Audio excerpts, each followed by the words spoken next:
I put it on my grave. One day we is gonna be paid. So I'ma work every day till I get the finish straight. Yeah. I walk in this bitch, promethazine got me coughing and shit. Lean to my left, terror squat in this bitch. Audience lit, heard this from Zig, now they offer me shit. Talking a bit, she wanna fuck, but I got me a bitch. She said so what, so that got me a bitch. Can't fuck it up, but she want to and shit. Yeah. I walk in this bitch, promethazine got me coughing and shit. Lean to my left, terror squat in this bitch. Audience lit, heard them some Zig, now they offer me shit. Talking a bit, she wanna fuck, but I got me a bitch. She said so what, so that got me a bitch. Can't fuck it up, but she wants to. It acted like it wasn't a problem. I don't think I've ever seen anybody do that on purpose. Shake up a soda? Yes. I mean, little kids do it to be annoying, but right, but like, I mean, here's the thing. Like, it's like I'm looking at the shit, and like I'm reading it says natural ginger flavor with other natural flavors belongs to fucking shake. Mind your business. Oh my god! On the label, it's on the label when it says it's like all your concerns. I don't understand them because like look real hard. I don't even think it was a concern. It was just the fact that you like did that. Yeah, but that little kids do that. It speaks like concern. That's why I had to double check, and I'm still looking. You know, produce under the authority of mind your fucking business. I'm fucking It just doesn't seem like it's y'all ginger. all right. So hold on. All right, I have a question though. Why though? Like, what made you want to do it? Is it too bubbly? Realistically, I don't like soda that much, and So ginger ale has a flatten it out, flavor, then. essentially. But why else would anybody else shake up a soda? Like I didn't That's spray what it. I think y'all. we're trying to figure out was just why. But you answered your own question. You asked the question and answered it. I didn't give no answers. All right. Let me ask you a question. So here we go. I mean, you gonna answer it too? No, I'm not. All right, okay, here we go. Why did you choose ginger ale, knowing ginger ale is one of the most seltzer-based sodas, when you could have got something that was more flat, like a Coke, an orange soda? Dr. Because Pepper. it's still gonna have that small carbonate bite, but it's gonna be more of the ginger like flavor, more of the actual ginger ale. Ginger. Whatever a ginger ale. That's why I said ginger, like the ginger ale flavor, whatever you want to call that shit. But realistically, it'll still kind of be soda-esque, but not really like I also like watered down drinks. Like I don't like. I'm with that too. Yeah. Like I feel like you stole that from Same. I did not. I've been doing that since I was a child. No, never. Episode 96. Yeah, 96 of the Regulation Podcast. I'm one of your hosts, Shake. Boop nuke. It's your boy BDT. Yeah. Beamen has doubled again. Stab Boozin's not here. This is not here. Drago, Rose, rest of the niggas who usually not here. Monsieur Bouzin. Special guest with us, Shit Love, not in the building, on the way to the building. Special guest with us today, we have... Neesh. Yes, Neesh is the mother of 2 of my children.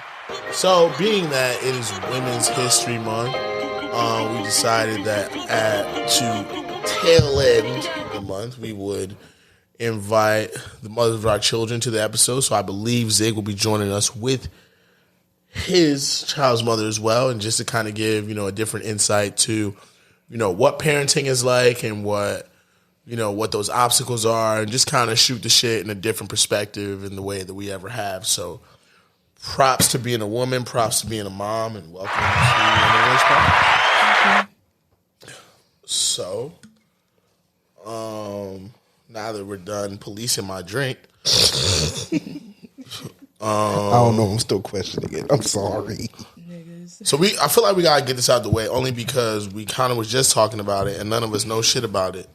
So, Brody, tell us about Chloe Bailey getting her cheeks. Swarm, the show.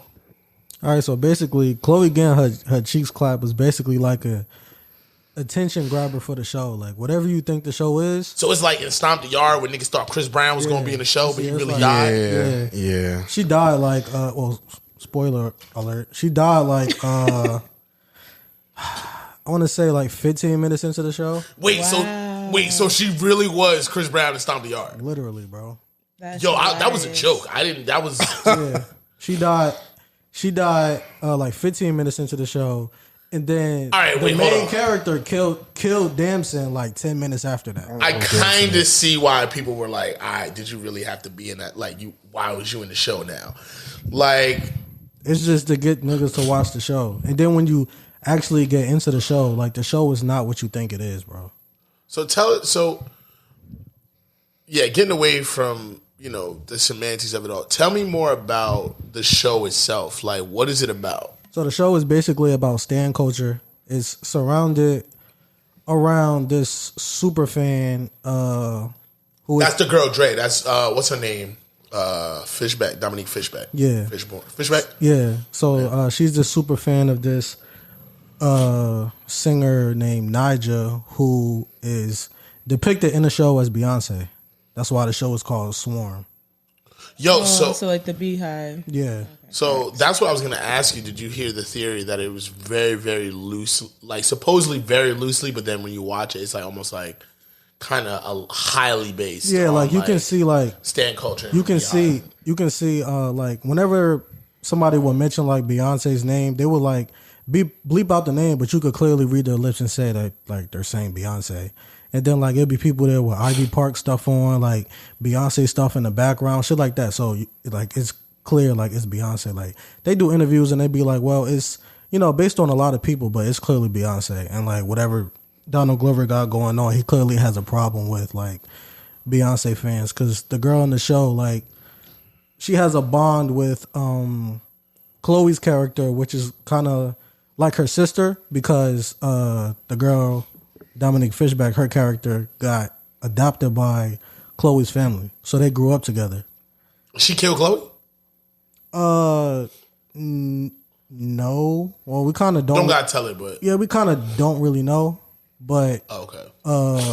but she also lives in like a life of delusion, so she probably could have killed her, but like She on the screen, like we never saw it. All we saw was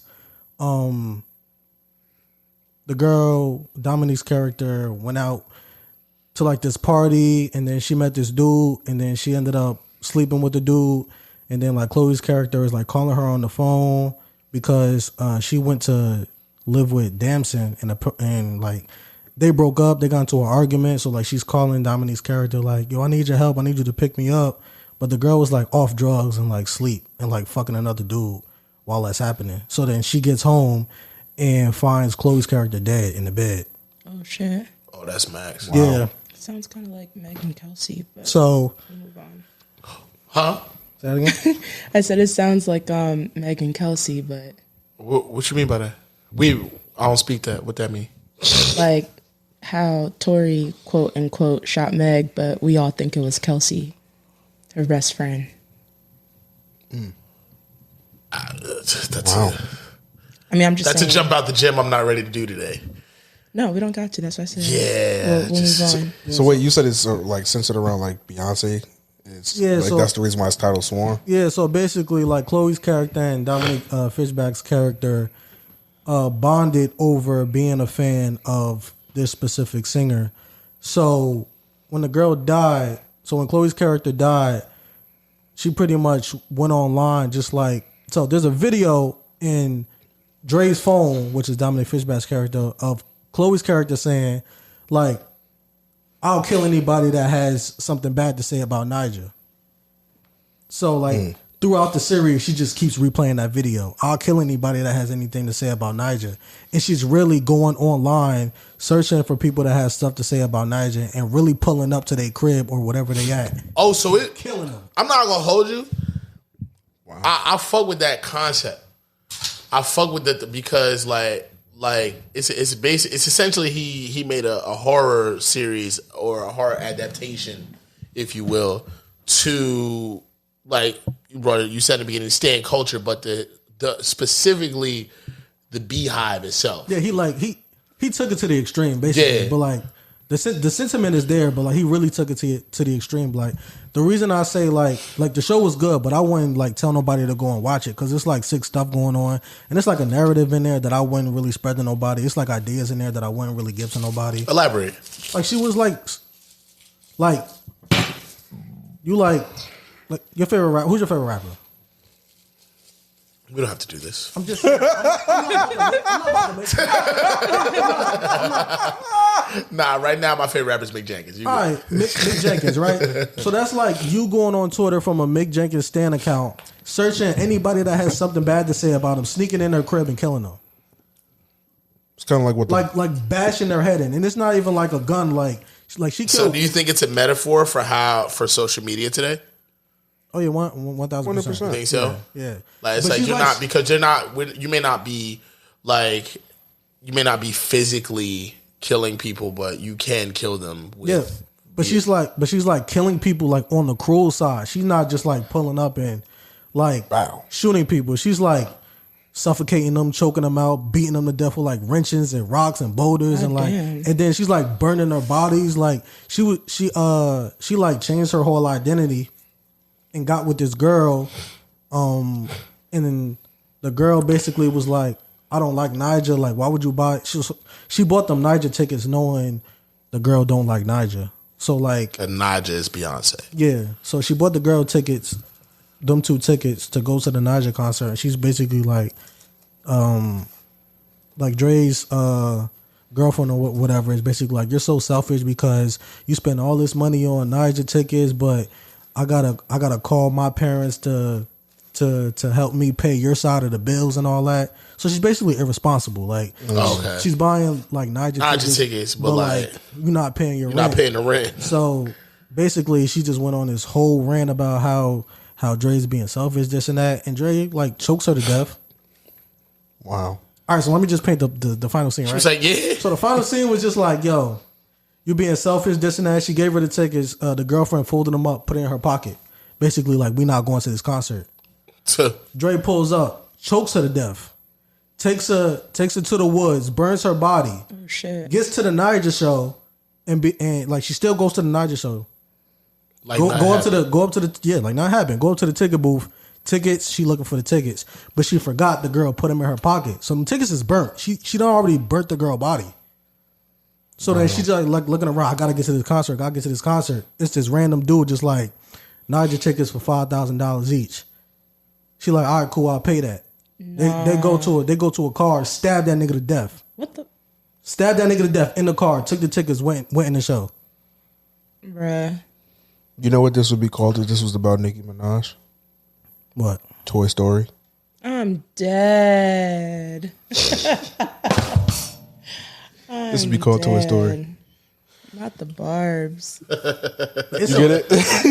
It's also some real good acting in there. Like they had Billie Eilish in there. She was acting her ass off. They had Michael Jackson's daughter. They had a lot of people. Billie Eilish, really? Yeah, she can act, bro.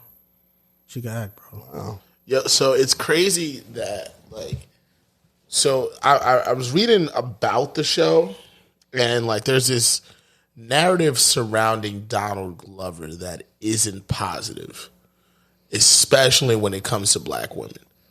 Yeah, I'm not gonna lie. Somebody got to educate me on that because I'm not really sure like why. So I had to educate myself, really. Yeah, I didn't know why people were saying like he hates black women because of the show. So it wasn't just because of this show. I had to dig back, but I just want to set the table on the tweet that I found. It was like, oh, he's not beating the allegations. So essentially, the allegations are that like he like and essentially everything that is Donald Glover, like the black women are never portrayed in a positive light. Like he did a thing where he interviewed himself, and like the interview. Like he interviewed himself. Like he asked himself questions. He asked himself questions. He interviewed himself. I hate niggas like that. That's crazy. Like in one part of the interview, he asked himself, "Are you afraid of black women?" And then it's like he then responds, "Well, why are you asking me that? I feel like your relationship to them has played a big part in your narrative. I feel like you're using black women to question my blackness." And at the end of the day, it kind of like spoke to that. Like he kind of just, like it's very weird. Like, and then it goes like they went into Atlanta and how like the women characters in Atlanta don't have any depth. And then like specifically in this one, it was like Glover said they purposely did not talk to Fishback about her character's backstory. So like that already is like, yeah, that's a little weird. Like, exactly. Like you always, when it comes to acting, want to provide actors with like who their character is, like where they're from, like what they like to do, like little things, so that the actor can then become the character. And it was like, I kept telling her, you're not regular people. You don't have to find the humanity in your character. That's the audience's job. He said he acknowledged that made it harder for her. She really was lost a lot of the time. He said he told Fishback, think of it more like an animal and less like a person. Wow. Yeah, I mean that was her character. Like she like actors in general, they have to get layered they want to get layered performances. And I don't think Dre is that layered, he told me. I wanted her performance to be brutal. It's a raw thing. It reminds me of how I have a fear with dogs because I'm like, you're not looking at me in the eye. I don't know what you're capable of. So, like, he essentially compared that girl's character to a dog. Yeah, I mean, yeah. And there was like a group of white women inside the show, and like, I see what people saying now because they were portrayed like as this big positive group that tried to get her out of like whatever she was going through, and she killed all of them. So like, it's always like, and it's like, as a black woman, like realistically, like what does that say to you? What do you mean, like his words, like does that communicate to you? Is it the same feeling for you where it's just kind of like, you know, the way he kind of portrayed or represented her character in that way? Was it kind of like weird, or does it like? I mean, no, but I'm not one to be like affected by things like that. I mean, I don't know what you're looking for. I'm not. It was more so like, you know, at the end of the day, to me, it's a poor representation or a poor display of like a black man given the opportunity to, like, you interviewed yourself and you know that this is this narrative surrounding you, and then instead of kind of like clearing the air on whether or not, maybe he doesn't have any air to clear. I mean, to him, you know that could possibly be a thing. Yeah, like, I don't know. Just don't like, if you don't like black women, at the end of the day, just you don't have like, it's cool to not like a specific type of woman. It's cool to have your preference, no matter what. Like, people, you on this earth, you can like whatever it is you want to like, no matter who it is, no matter what it is, doesn't matter. But while choosing your preference, and I feel like it's a specific group of men and a specific group of people, when they decide that they don't like black women, that they specifically have to like list the reasons why they choose other women over black women. yeah, like he really could have like chose any other race to depict this character. Right. Like, he really could have. Like, I mean, but like, what about the proximity? Like, would it have made sense in that show to put? I mean, have somebody else portray that character. I mean, all like, who doesn't love Beyonce? Like, I'm pretty sure like black women love Beyonce, but so does everybody else. So like, yeah, but I mean, I guess to her point, the Beehive is. I mean, Beehive came from black women. Yeah. That I whole understand that. That it's whole like thing, if he would have had a white woman up there or Spanish, that would have been crazy. Like, people would have been looking at him crazy. Like, oh, so we out here idolizing like Nicki Minaj. I don't really see too, like, outside of like Madonna. You know what I'm saying? Like old school white women. A lot of the women in the music industry that are idolized, like Beyonce, are black women. So yeah, that's true. You know the crazy thing about? I'm sorry. Go ahead. I'm just saying, like, when I watched this show and people said that on Twitter, like, I didn't understand where they were coming from. Like, I don't understand. Like, I don't know like Donald Glover's track record. Like, I can't even name one song from him as a rapper. Like, I don't really know this nigga like that. So that's why that 2025 song, you've heard that before. This Is America? Oh yeah, I know that song. But like just him as like whatever he is, a producer, director, whatever he is, like an artist, a creative person. I'm not really like privy to him. So like when people were just saying like this is evidence that he doesn't fuck with black women, I was like, I don't really see it's it like, is in it? the show. I don't really see it in the show, I think but that like, if can somebody educate me? So, I mean, I don't know too much about him or him not liking black women, but I mean, I think at the end of the day, if people have a problem with him or think he already don't like black women, anything that he does is going to be a problem to somebody. So, okay. You know what the funny thing is? Like, I've never seen anybody depict Beyonce the way people are saying that her fans are. Shit. What do you mean? like, I mean, the Beehive will get you out of here. I've never seen anything like that. The Beehive tax returns from 2019. Okay. I've never seen anything like that, but the way people are talking about Beyonce fans is what I've seen from Nicki Minaj fans. Yeah. Nicki Minaj fans I could definitely wicked. see Yeah, that. they're crazy. Nicki Minaj fans are As a reformed Barb, I can definitely see that. Are you reformed though? Yeah. I mean, I fuck with Nicki now, but I'm not like... I bet Nicki you know the Minaj whole stinks. itty bitty piggy, I mean, word by word by word. You're I not do. reformed. But I mean... Some things are beyond reform. What you gonna say to a reformed gangster? Like he never held a gun? I mean, come on. Some things are beyond reform. All right. But I mean, the Beehive, you know, because I'm also part of Beehive. You know, we hold ourselves with a different kind of class. So Yeah, Nicki Minaj fans don't have that, bro. Nicki Minaj, no, they yeah, don't. the bars Yo, they're are horrible definitely people. ratchet. So look, Yo, so Nicki I wouldn't Minaj call fans them are... I do. I wouldn't call them horrible people. No, they're horrible bad. people. Wow. They are horrible Right? people. So really I didn't by even say myself nothing at crazy this. about her one time. So somebody had tweeted, like this Barb had tweeted, like it was a gift of Nicki Minaj. What? Pass me that grabber, bro.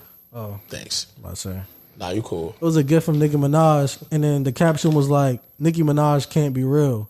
And then I quote tweeted and I said, "Well, part of her is real."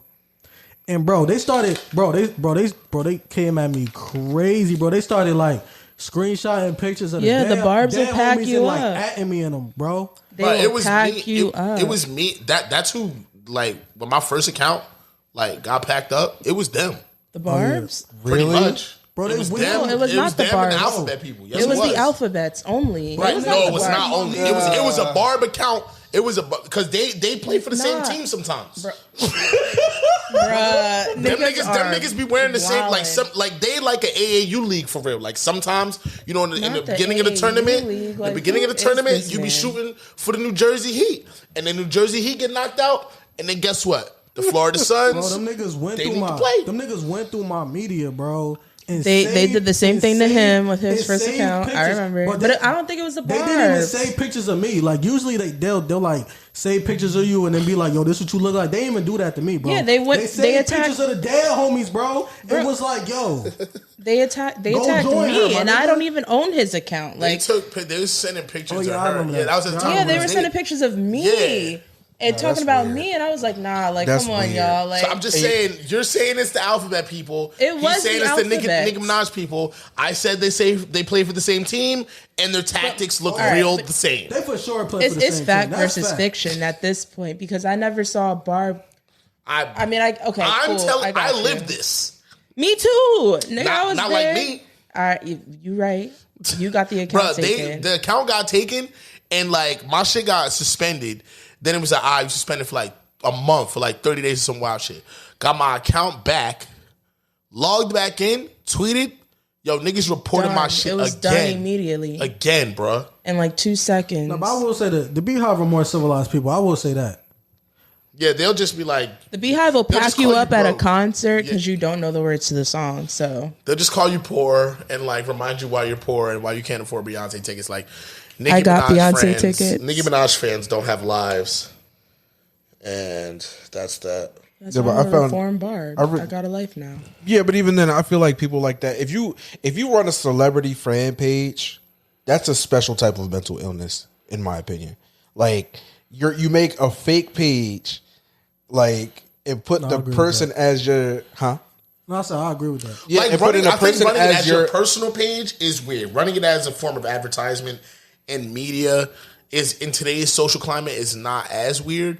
I mean, but it might exactly get you what you're closer saying. to that person too. That may happened with get you- that happened with the City Girls with JT and Carisha. They had there was some nigga that was like running a fan page for them, and now he be going on tour with them. That's he perfect eat with them. That So to me is perfectly fine. But for me, something if you're going as far as to say talking about somebody personally, when you're hiding behind a Nicki Minaj or a Beyonce or a City Girl picture in your Avi and you have no pictures of yourself. That's called a troll account, though. Yeah, hiding behind. It's a little different. It's called a weirdo. That's what Thank it's you. called. It's called a freak. It's called a nigga I'll knock the fuck out if I see him in person. If it is, I mean, nigga, will you find them in person if they're a troll account I'm just or saying, a if I would weirdo? see them in person. I'm just saying if I would see them in person, it's a nigga I'll knock the fuck out. I'm just saying. like I got caught defending him, and they took my picture and put it in the screen. He was just like, "Why do you look like you say this?" him? Did you gesture at me? I wasn't looking. Him. No. Oh, I was like, what did I do? No. So you had to go to bat for me, bro? No. I was going to bat for him, and it was just like, "Why do you look like this?" When I was going up against all them people coming at him, I had to pull the silencer. I was like, I can't just reply to everything because they're gonna pack me up too. I be embracing that though. No, I'm not trying to lose my Twitter account though. I'm not even gonna lie. I be embracing that shit. Nah, that's. I just need Elon. Yo, if Elon brings properly seared back, man. Like, bro, it's nothing you can say to me that can hurt my feelings on the internet, nigga. I mean, facts. Yo, what Tyler Clementi saying? What the fuck is cyberbullying? Just walk like, away from the screen, like, bro. If I don't want to see it no more, I can just log out my account, bro. Bro, it's crazy because we came. Like, do you Turn remember off the notifications? Do you remember what happened to that kid at Rutgers? Do you remember that? No. You gotta. So if I remember correctly, and I actually believe the kid's name was Tyler.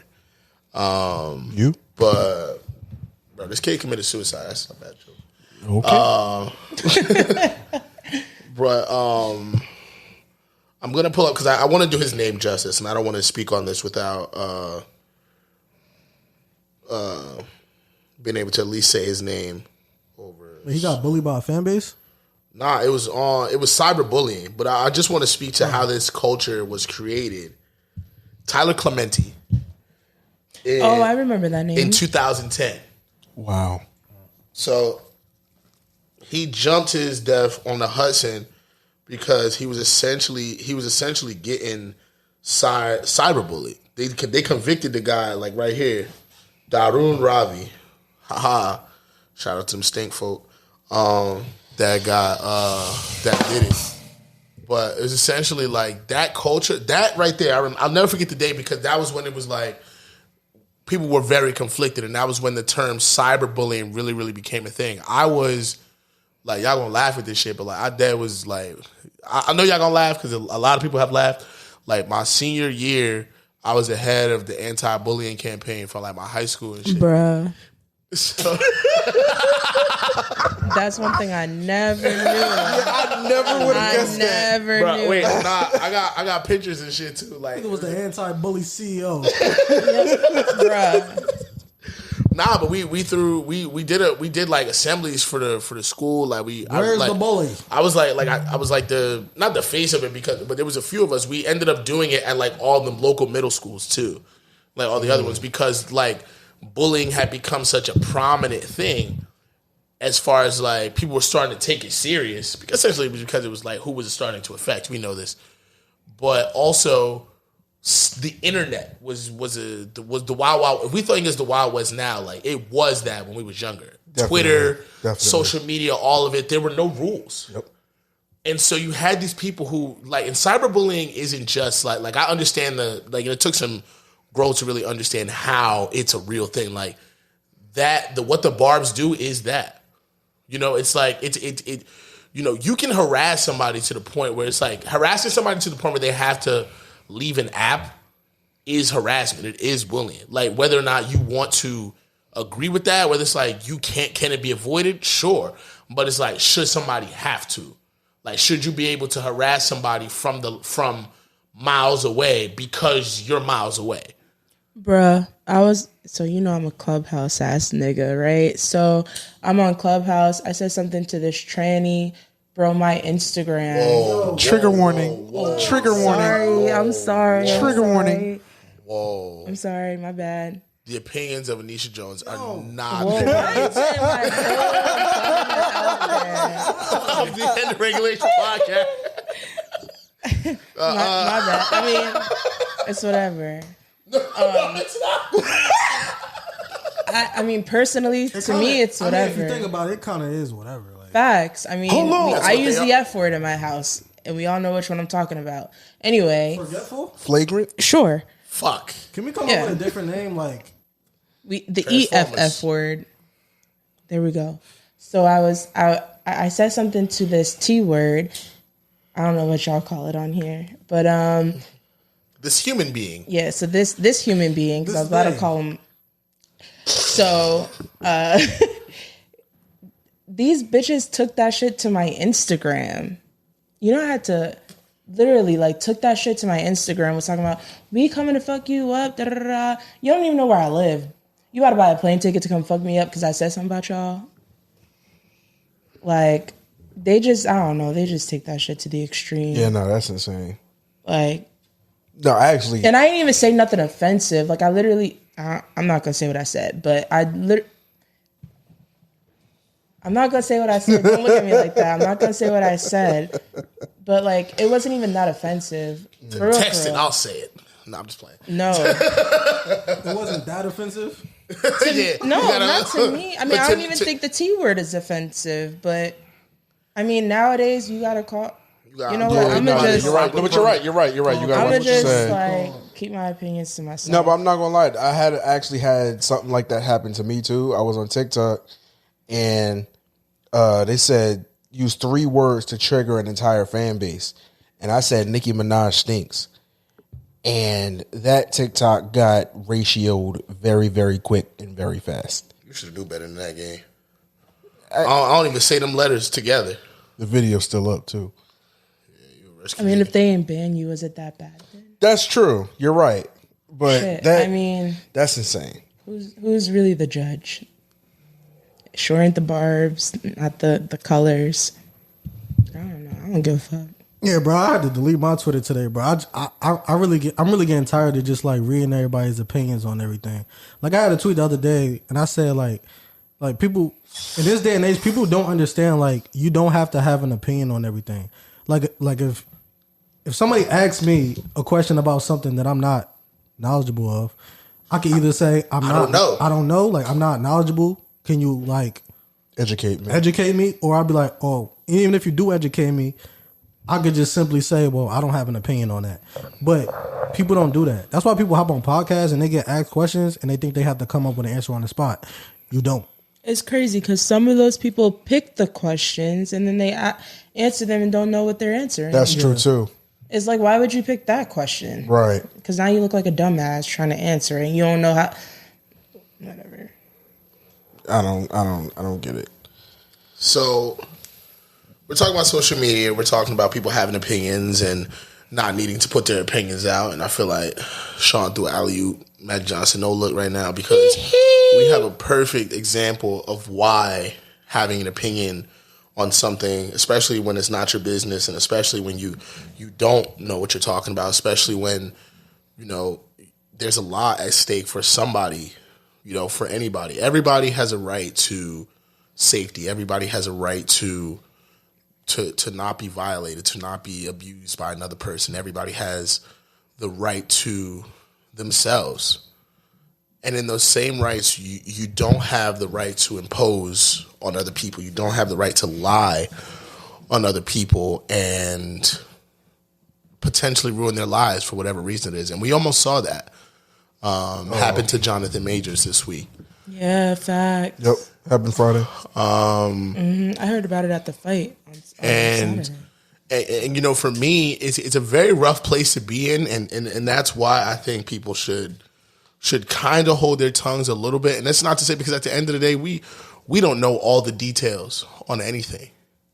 So why say? There are people, at the end of the day, he was just being condemned for whatever reason, this, that, and the third. However, whatever his appearance was, it was a white woman, it was this, it was that. There were people coming out of the woodwork saying that he has a history of this and all these things. And I'm like, it's always this thing with social media where it's like, how did we not know this? Right. Who wasn't doing the research? Who truly just wanted to be there first and to have their opinion or have their tweet go viral because they were the one that put this information into the atmosphere and people ran with it? Because that's what happened. Mm-hmm. Nobody found anything out. There was no case documents. There was nothing. There was, this is what was said. this is the person that did it, and that guy looked like me. So that could have been you. That could have been you. You're a woman, but that could have been you. Somebody could have been saying something that you did something that you didn't do. And the court of public opinion has an opportunity, and we saw it. Well, we didn't see it because we didn't live through it, but it happened in the OJ case, and it's happened in plenty of other cases where the court of public opinion has such a swaying vote, if you will, in how these things are perceived. And how, like, people, like, we can go as recent as the Tory Lanez and Meg situation where, again, nobody knew. At the end of there's nobody had all the evidence. There was this, there was that. Everyone had their opinion. And the same people who were condemning Tory, they're not going to, like, I'm a big proprietor of when you're going to condemn somebody really loud, when you're wrong or when you're praising them, you got to be just as loud. Right. Like, if you're telling somebody they fucked up when they're doing a good job, you'll be telling them just as loud or louder because you had so much to say. And there's those very people who were saying X, Y, and Z about Johnathan Majors, and like 50 Cent came, like when 50 Cent came out and ate his words and was like, yeah, like when the phone call came out, like I said X, Y, and Z about Meg, it was like, you know, that was his, that's how, what he the evidence came out enough where he felt like what he said, he was like, all right, I was wrong about that. So he came out like a man. He didn't do that shit in private and talk to his boys. Like the way he was publicly saying whatever he had to say, he did the same way with when he was wrong. To me, I can appreciate that. Whether or not I agree with your opinion or not, at the end of the day, like, you feel like in an instance where you felt as though you were wrong, you owned it. But there's still people who like they don't own up. Like they'll see the news and be like yo, like he didn't do this, but they'll still be like, you know, where there's smoke, there's fire. So, like, he's doing that to somebody if somebody's accusing him. That's why I'll be like, yo, like, I don't know these niggas, which is the reason why, like, I don't give an opinion, but I also can't put it past anybody to do something crazy. My only stance is if something comes out that he strangled a woman, and then there's other people, like, he has a history of this, why do you wait to say something? Because to me, if you're waiting to out an abuser, then all you're doing is just giving him more time to accumulate more victims. Yes. Facts. And it's like I can't speak from the place of a victim.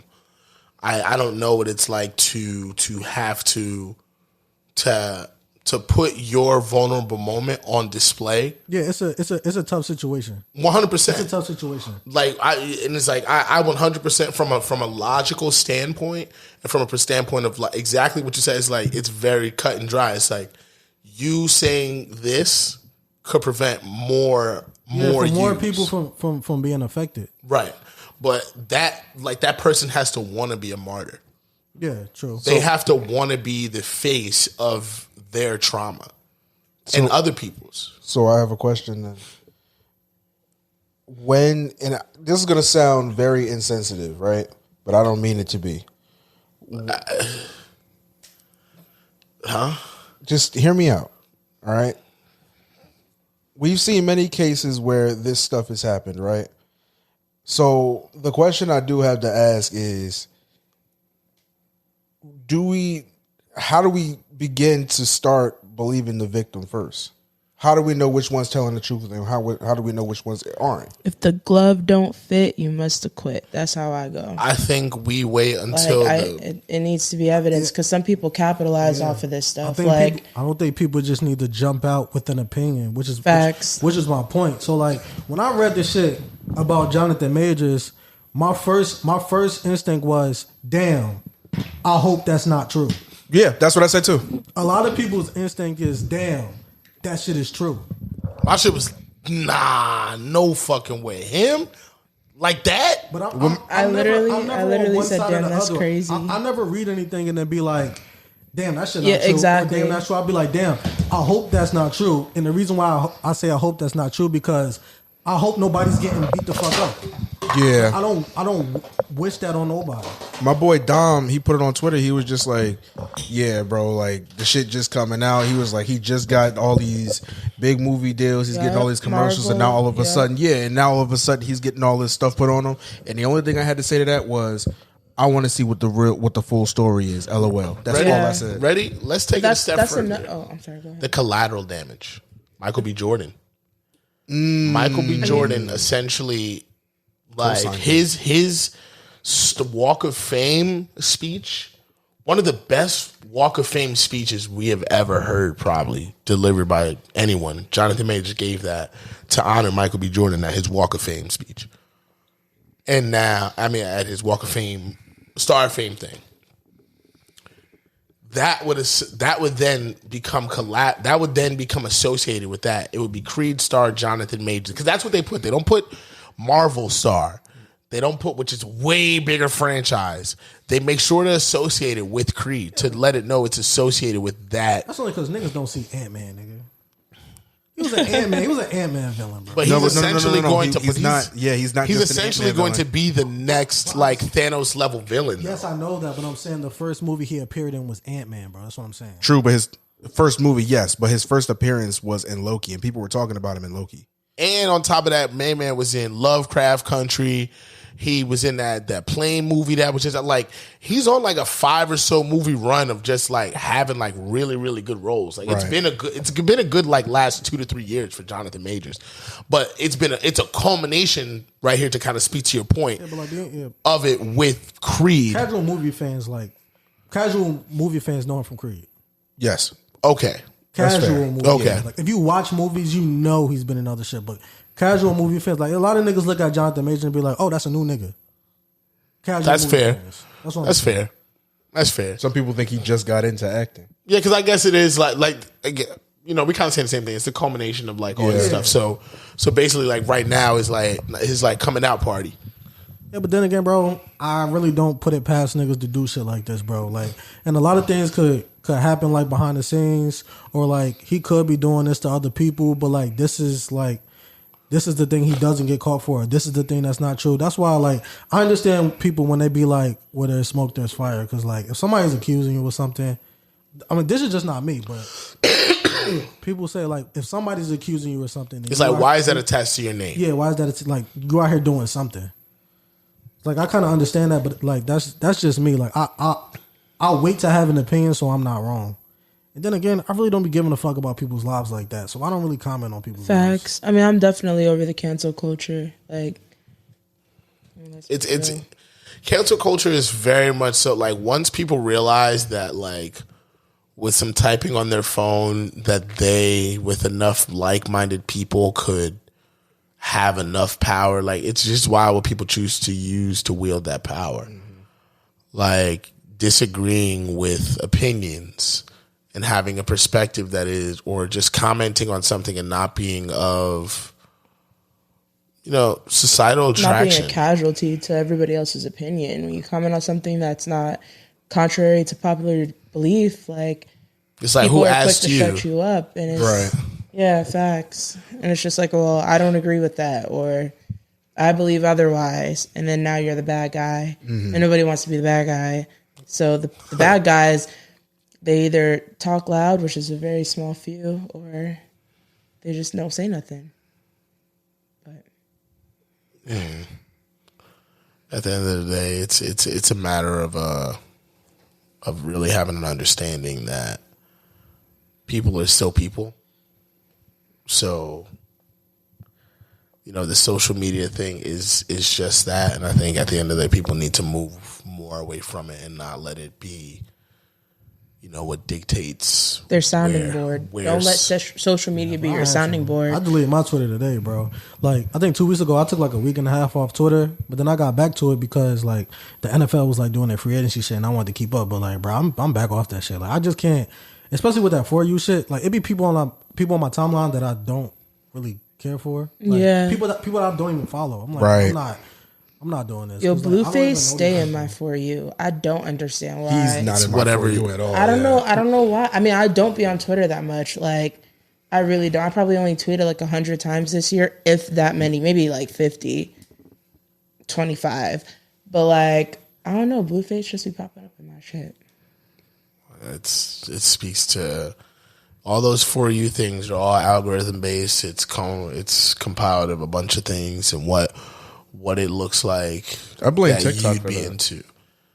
TikTok, and then following it up with all the other social media platforms, saying like, oh, like because now they're just trying to funnel information at you that it appears that you want to see based on the things that you click on. It's like, oh, these are your interests.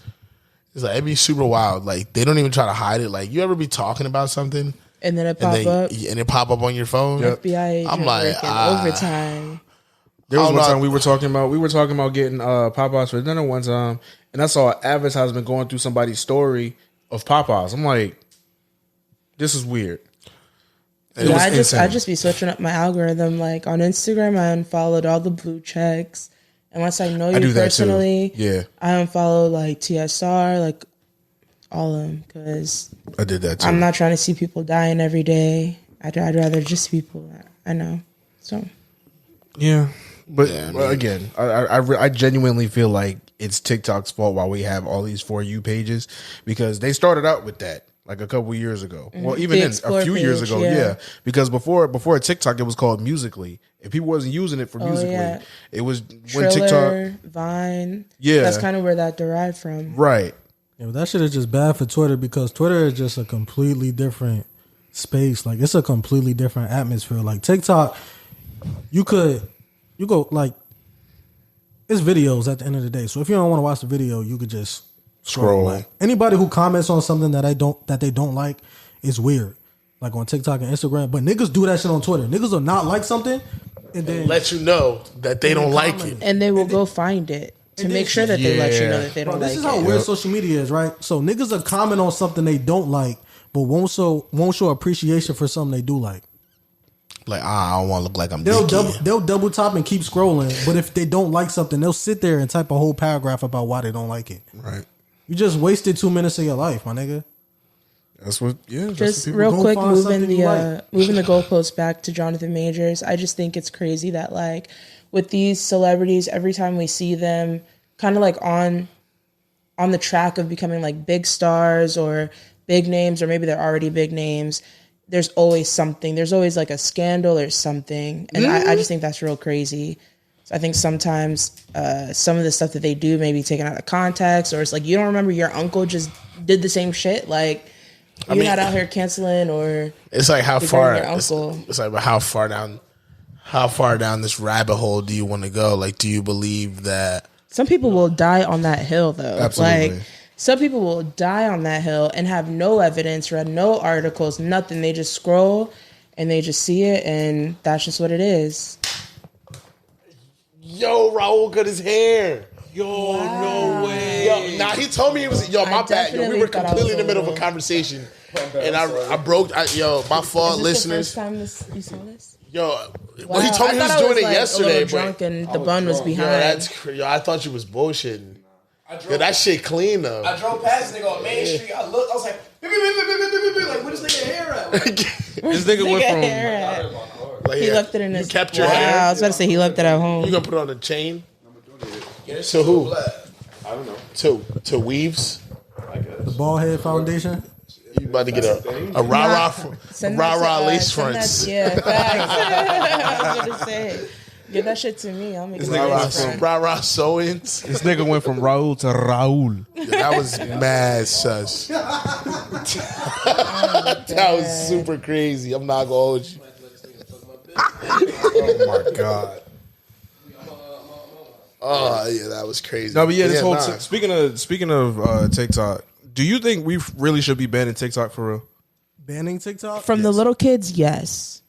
Speaking from somebody that has a bunch of little kids in the house, yes. Yeah, I think that we need to not be banning apps because I think it sets a horrible precedent. I think we need to put a lot more responsibility on fucking children and being parents and being adults, because if it's affecting the children, how are the children having access to it?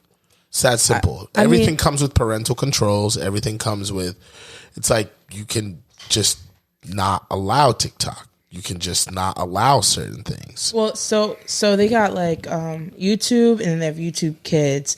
I think it could be something more along those lines, as opposed to like banning the whole app. Because like it's hard for us to get, like I can't say a few words on TikTok without us getting to, like they're very selective on what gets suspended, what doesn't. Yo, my scammer video got suspended off of TikTok. Good, because we're not scammers. No, I'm not a scammer. I don't have like I don't even got like I got like maybe 100 followers on TikTok, and that shit got banned. Wait, what's on TikTok that needs to be banned? Because my For You page is just like that silhouette shit should have got banned. They literally listen. Oh, it shouldn't. Nope. And that's the reason why people have voices on TikTok. Because there's sex on TikTok? So, okay. Yes. Niggas is doing what? No. Hold on.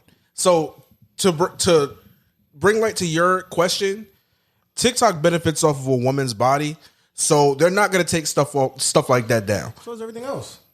That's how the world works. I was going to say, we can't take everything down. That's the world, bro. Right. Okay. Right. But there could be certain things like how I would post things on our TikTok for our TikTok page, and it gets taken down within 30 seconds. Yeah, that's true. So like, what it can get two plays from you or from Mister, and the minute I post it, Rashawn will say in the chat, "Oh, our sound got muted." Yo, I literally all I said was, I don't want to scammer bae because I don't want to go apple picking with Get Bands 103, and that shit literally got deleted within hours. Get Bands 103 reported that shit. Get Bands cotton picking. Wow! All right. All I said was I don't want to scam. Like I literally was promoting not dating scammers, and TikTok took that shit down within hours. It wasn't even up there for like 2-3 hours. There was a TikTok trend of girls like getting back shots while reading or some shit like that. Yep. Yeah, that's wicked, bro. They got they gonna delete my Get Bands. They had a silhouette challenge where women was like ass naked with a red light in the back of their in the back, and like you couldn't see their bodies and shit like that. I did that. We support it. I definitely did the silhouette challenge. No, yeah, you definitely did it, and people was in your comments going crazy. Yeah, they were. What is going on right now? Niggas was being weird. Like they was saving the videos and putting them on the app, so like you could take away the red light, bro. Yeah. Bro, niggas was being weird, bro. Yeah, that was crazy. That was super crazy. I definitely think at that point there needs to be some, but it's like, how do you do that? I mean, well, what kid is looking up silhouette challenge? 12-year-olds. Yeah. You think so? I don't think 12-year-olds to search ass. All you have to do is type a hashtag. I mean, yeah, the type of shit I put in the search bar when I was like 8 years old is wicked. Wicked. Those one kids probably like big boobies. Big boobies. All you do is go to school and be like, yo, you know about this, and we ain't like. And it's crazy because porn and quality of porn is way more accessible, and it's way more normalized than it was when we was kids. Like it like pornography and masturbation and all that shit became normalized like within these last like 15, 20 years, in a sense where it was like just cool to openly talk about shit like that, and people being more like sexually liberated or whatever. Like it wasn't a thing that everybody, that niggas grew up like. I feel like there's like 8th and 9th graders who like have OnlyFans accounts and like shit like that, and it's like, how hard is it? Like all you have to do is click yes, I'm 18. And put a birthday in. Like niggas can do math, because I knew how to do math when I wanted to make a MySpace. Yeah. And I wasn't supposed to have a MySpace, because the shit that niggas could really get into on MySpace, niggas wasn't. But it's like, at the end of the day, it's a portal in which they can type in whatever they want. So if niggas are curious about something, they can see it. And it's different than like with us, where it's like you had to do this, then click a website, whatever. If they type hashtag ass, they can see hashtag ass. If they want to type hashtag whatever they want to put, they can see that. So it's like, how do you censor that? I'm gonna do that shit right now on TikTok. I'm gonna just go in there and type in hashtag ass. This nigga horny. No, but even then, like, I'm just trying. I know you doing this. No, but even then, like, even on some For You pages, that's gonna be on your algorithm now. You better see all the ass videos. It already is. No, but you also have some. You also have some people that will have some shit like, if you go on my For You page and you like my shit, wow, that's crazy. Wow, that's crazy. Here. Let's see the next ass that pop up. Wow. Within 10 swipes, he found like you're really women. Just scrolling and showing the girls. I have no idea what you're looking at, but I guess y'all picked up on it. Wow. Yeah. Like it. It's just like if all you ass and hair everywhere. Ass plus hair equals everywhere. That's wicked. Ass and hair everywhere. No, I can't. Yo, so earlier we were talking about. It kind of had a loose discussion on trans people and trans, their life or whatever. But there's an interesting. So we all are familiar with Zaya Wade, right? You know Zaya Wade, Dwayne Wade's daughter, right? Yep. So how familiar are you with what really is going on with that? So. Like, do you know a lot of the details? Because I went and I looked it up because I wanted to talk about it, and I was, there's a lot. So to me, there's a controversy surrounding it. I'm sorry, but you finna talk about the non-women during Women's History Month? Jesus Christ! I'm just saying. Just let me get where I'm. All right. Okay. Go ahead. Press the trigger warning button, bro. Yeah, because at the end of the day, like we don't trigger warning. Everybody's allowed to have their whoever. I'm sorry if I'm like a little too. At the end of the day, your perspectives are your own, but like we try to allow everyone to have their own, whoever they want to be. We're supportive of everybody. Gotcha. So at the end of the day, it's like when it comes, I fucking hate you. So when it comes to Zaya Wade's situation, I think they went for like a legal, what was it, like a legal gender change or like a legal change. It was something to legally make her a girl or whatever. Okay. And essentially the biological mother of Zaya does not want that. They're not is essentially not in support of everything that's going on with the kid. And like for me as a parent, and that's the perspective I look at it from, is like, I wasn't a part of their journey. I wasn't a part of where, the things that they went through. I'm not that child.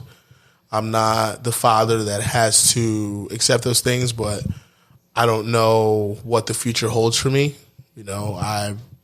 At the end of the day, you can't speak from a place of, I know. You just can love your child for who it is. And that's what I'm seeing, or I'm trying my best to see. I just look at it from a standpoint of like the parent who's on the outside, who kind of essentially is almost like being silenced for having a disagreement on something that's happening with their own child that they carried. That woman birthed that child, and essentially like what's happening with the child, and we can't deny that Zaya's a face of that movement, if you will, especially for like younger kids who feel as though that's what they want to do with their life. So it's like being a parent of that, being on the outside and kind of having in one stage, you have these two high caliber celebrities championing your child for the decisions that they're making and the way that they're going about it. And you're not in support of it, but you're on the outside. Like, for me, there's a lot of sympathy there. And I'm just like, I ask you because you're a woman, not so much, because it's very clear that, kind of the way you feel about it. But if you were that parent on the outside, how would you feel about that? Definitely come talk to me when you're 25. Like the brain, scientifically, the brain doesn't fully develop until you're 25. So at 18, you're making this, or not even at 18. Zaya Wade is what, like 14, I think. Like high school age. Yeah, high school age. So it's just like, you're going to take us through all of this, and then maybe by like 23, 24, 25, you have a different view. Like I just think like you can come talk to me when you're a little bit older. You've gone through life. You figured out the things that you really, really like, the things you really don't like. I just think that, it's just a little too young, in my opinion. Like, I don't think I really grew up until I became the age that I am now. Like, a little too young for what? You mean like talking about sex change and stuff? Or yeah, facts. Like that's a big deal. Like kids out here having babies and they don't really even understand the responsibility until they become an adult and their kid's 6 years old doing the things that they're doing. You know what I'm saying? So it's like, I just think it's just too young. It's way too young, in my opinion.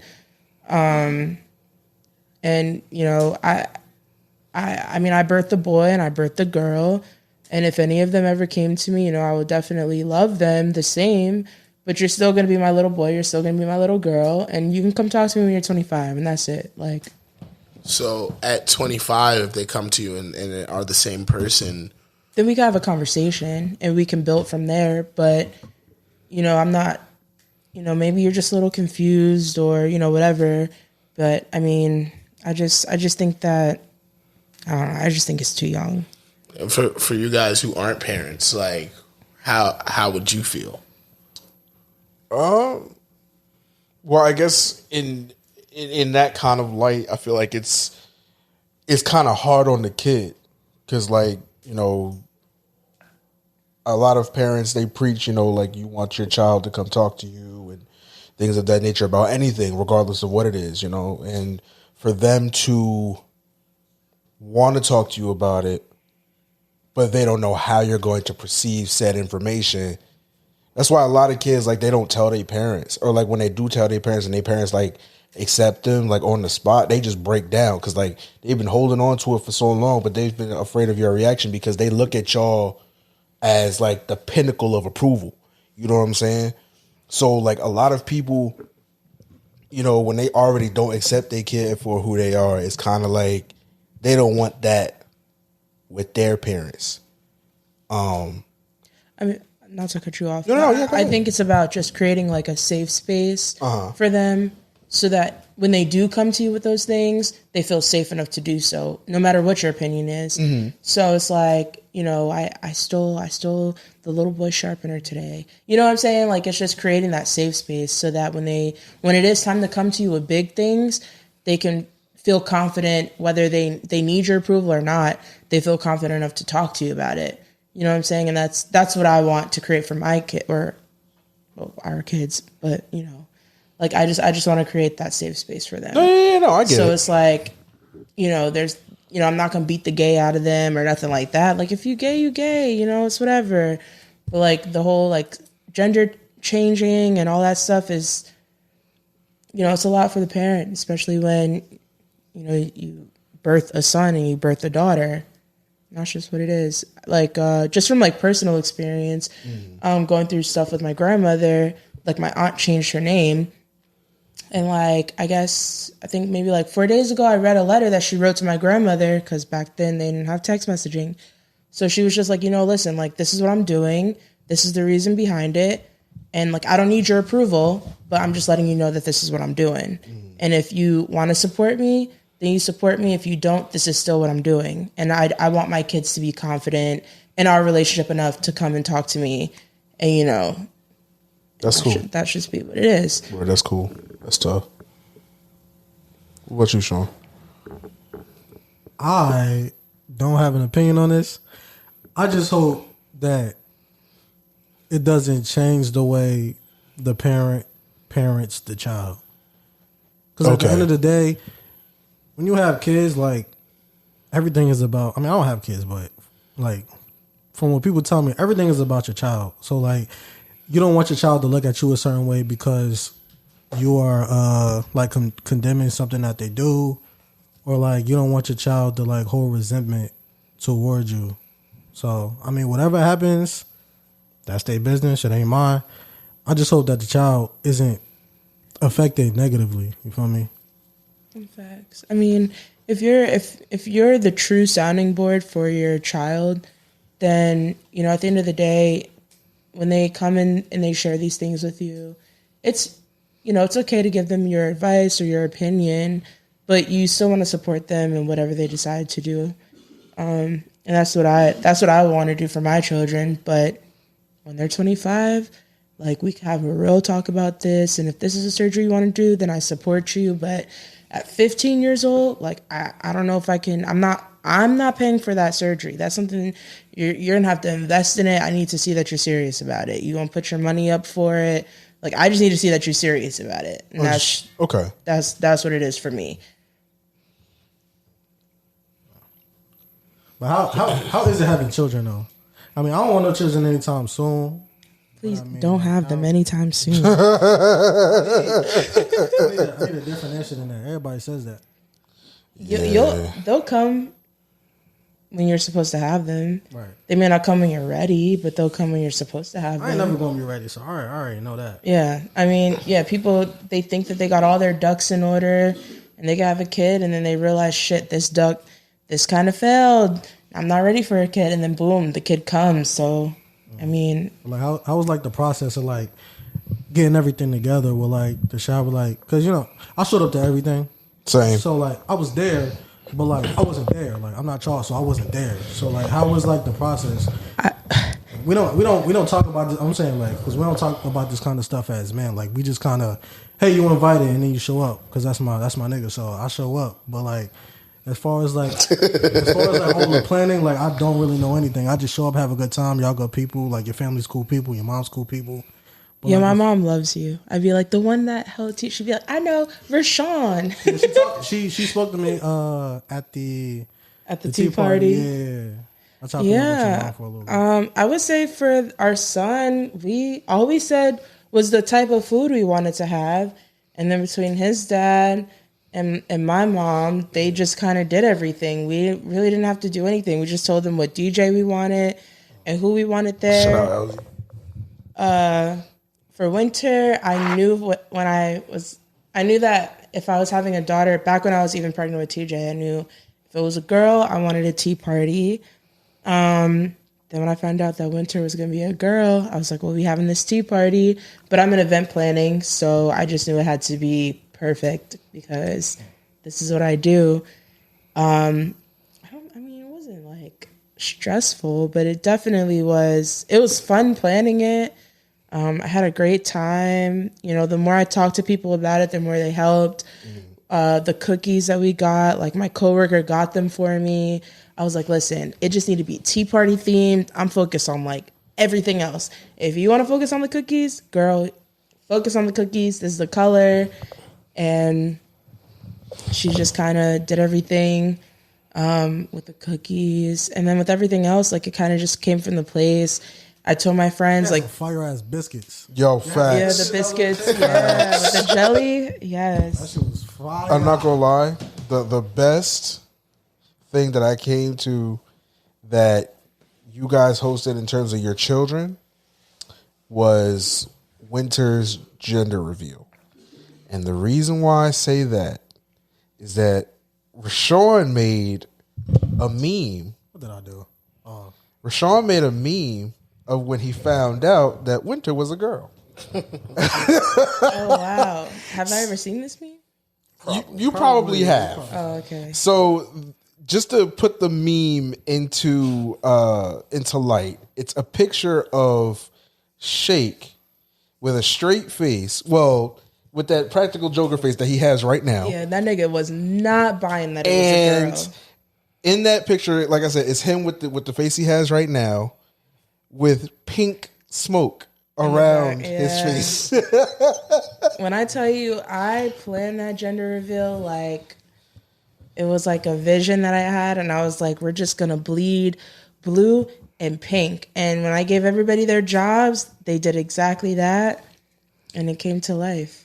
That's great. I was in there. I was at work hauling the tablecloths in my trunk. I was like, the pink and the blue ones. I was telling my workers, like, put the pink and the blue ones. Pink and the blue ones. Like, just, yeah. All right, so I got another question. You don't got to answer it, but which child you like more?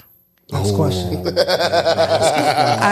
So I got this from this Christmas, and I remembered watching it in theater. I like the child the most that I'm looking at. So if I look at the both of y'all, I like y'all the most. I can't choose. Yeah, no. I can never choose. They're all so unique in their own different ways. Yeah.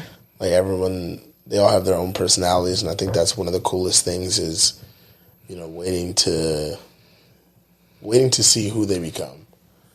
Like you spend all this time getting to know somebody and just trying to, the first year is just like, hey man, you just kind of guide them not to die. Facts. and it's crazy to say it like that, but they're just so delicate, and it's just like not to have an insensitivity to anyone who's ever experienced anything of that nature, but like it's such a challenge. You're worried 24/7, and that's not to say I'm not worried about my oldest boy, but like I know that like he's gonna be TJ's good. not gonna try to eat a nickel. Yeah, like there was a part of his life where I'm like TJ liked to just like put whatever was his mouth. Yeah, like he would just pick shit up off the floor and just put it in his mouth. And it's because like that's their sense of like they learn that like that's how they feel and like they taste everything. And it's just like, bruh, stop doing that shit. Like, don't put your finger in the outlet. Like that's not smart. You'll die. But like they don't have that concept. So it's just like literally just being like guiding them to be self-sustainable in small ways gradually. And then just watching them just pick up on small nuances of life and learn language. Like, that's the coolest thing, watching them learn how to communicate. Because it's like, oh, all right, like, you see the different stages. Like, at first, you think, like, every 2-year-old's the same, and they're not. Like, when you're a parent, that's why when you become a parent, you finally understand why people be like, oh, my kid's 18 months or 26 months. You're like, what the fuck are you saying? It's 26 months. It's different stages for the months. Like, they could be like a new 2. They could be like an old 2. Like, I was talking to my friend the other day, and I was like, how old is your son? Oh, 3. Well, when does your son turn 4? In June. And I was like, okay, so that's why your son could say certain things that my son can't say yet, because he was only born in January. He's a new 3. So... Okay. Like the threshold for like their learning is different, and then how they start to, just pick up on things and the way that they do them and the way that they pick on like nuances of communication, like, and learn little things like inflection or like to repeat things, repeat phrases the exact way you said them, the exact way you used them. All right, so I have a question. That's like when kids learn to use like words like "shut up." Like if you tell kids to shut up, they'll learn how and when to use "shut up." So then it's like, oh, all right, when I don't want somebody to talk, I'm going to say "shut up." Yeah. And it's like it literally is. They learn that from you. So it's like when you see something in your kid that you didn't teach them or isn't something that the people around them do. Like if all of a sudden your kid starts like biting all the time and like that's a new thing. It's like, where did you get this habit from? Is this you're starting to figure it out? Like, is there like something going on? Like, why are you biting other kids? Why are you biting people at home? Like, so just piggybacking off of the biting thing, this is a sidebar. My cousin, she was like, yeah, I took my son to the dentist, and I was telling the dentist that he'd be biting me, and da-da-da. And I was like, girl, that's pink people shit. And we was all looking at her like, our kids never bit. Like, where did your kid learn that from? That's crazy. Because that's not us type of thing. All right, so I have a question now. TJ is how old now? 3. Are you guys transitioning him from coming off the bottle? What's that word? Yeah, tread lightly with the words that you use. It's all humor, right? Yeah.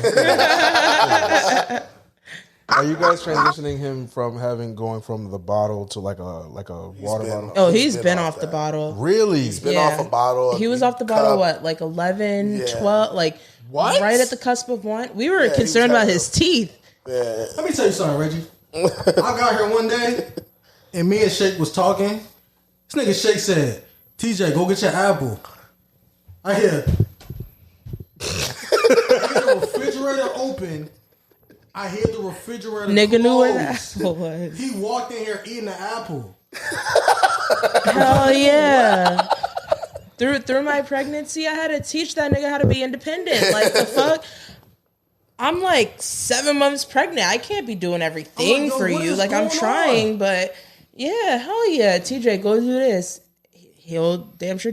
TJ, go get Winter's binky. He'd be like, okay, binky, and he'll go get it. He'll put it in her mouth. He picked up on being the only kid for a while. Gives you an opportunity to watch solely adults.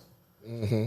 what you learn doesn't come solely from other kids. And that's how kids learn best from other kids, because it's at their, it's easier for them to grasp what's going on the same way they do it, and kids are like closer to them, they can kind of coach them through it.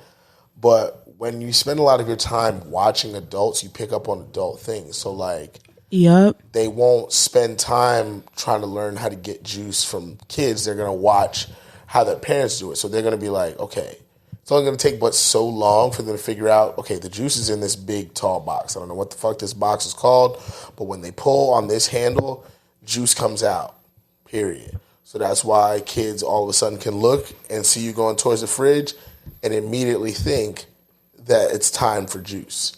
Like, you ever heard of, like, did you guys take, like, psychology in high school or at any time? I had to take it in college as a prerequisite. I took high school football. So I respect it. I'm dead. So you're familiar with like Pavlov's like dog theory or whatever? Yes. So like literally if you're not, it's essentially like it's conditioning. So like, and that's essentially what you're doing with children, but it's how you're conditioning them. It's what you're conditioning them with and what it is. But it's like they gradually over time learn to pick up on social cues, to pick up on the things that you're teaching them. The way you're teaching them, how they pick up on these things is, based on, how they process information and how you communicate it to them.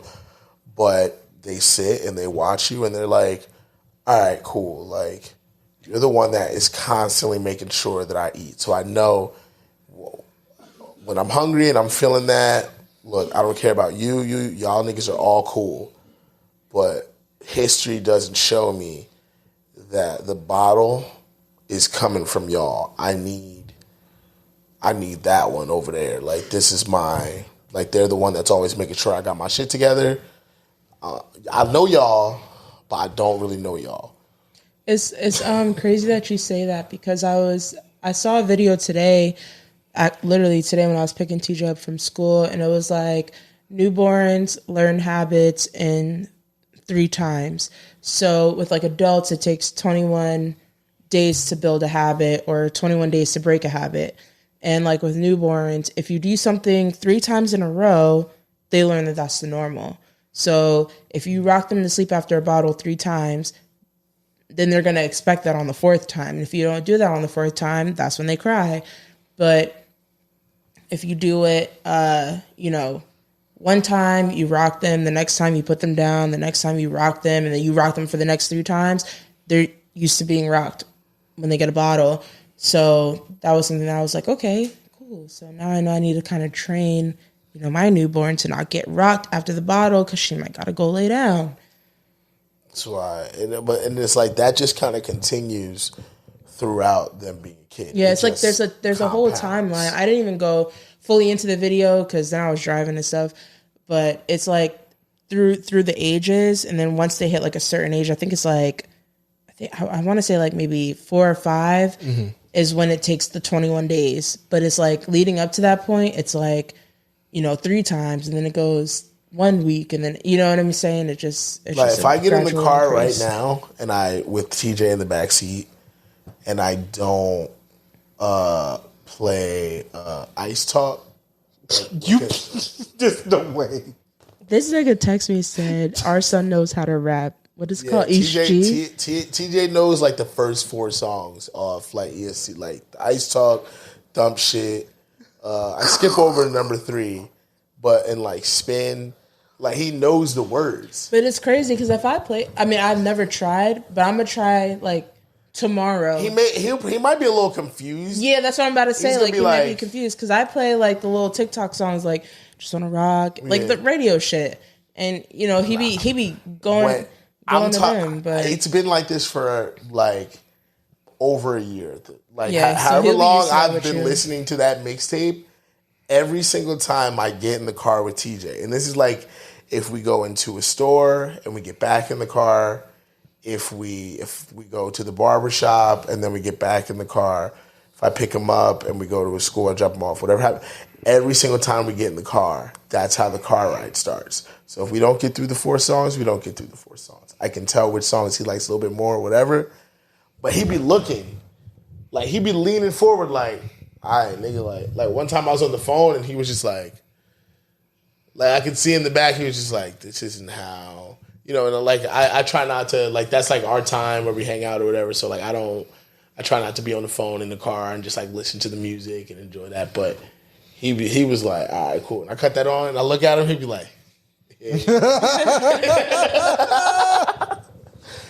And like, you know, it's crazy. Like that fuck around and be like, if he plays sports, that'll be like his like sports motivation music or like, you never know, man. Because like, so for me, some of the coolest memories that I have and like a lot of like where I like music comes from like riding in the car with my dad. Like I spent a lot of the time that I had with my dad just because like it was every other weekend.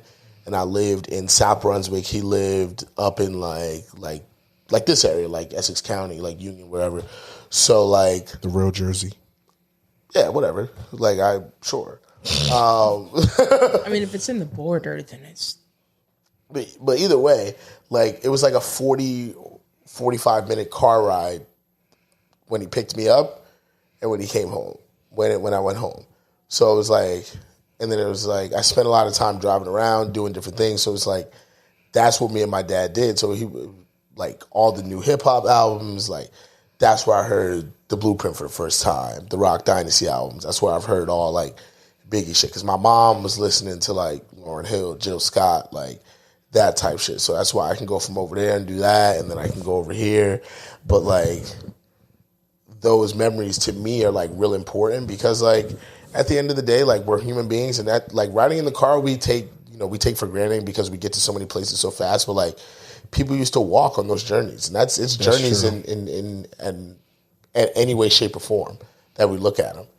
And just being present in those journeys, being present in those moments is important. You never know how that's going to, and just like seeing, you know, when you see something that you do with your kid that they start to anticipate or they start to look forward to, you want to do it again.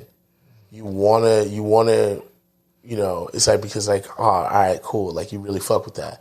Like whether it's throwing them up in the air or whatever, it's like, damn, it's like, you could let me throw you in the air and like, play whatever, whether it's a rocket ship game, do whatever, like for 2 hours straight, and don't give a fuck if my arms fall off. You would never get tired because it's that fun for you. Mm-hmm. And as a parent, you want to be able to do that. You want to, you know, take yourself to whatever limitations that you have just so that they can experience just those small, you know, bites of happiness. Yeah, like it was cool one time.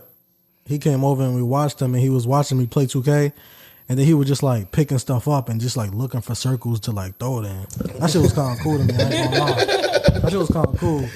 But it was just one time he like picked up my controller. You know, you hold the controller, so you naturally make a circle. He just like walking up to me, just like slamming like whatever through my arms because he watching me play 2K on the TV.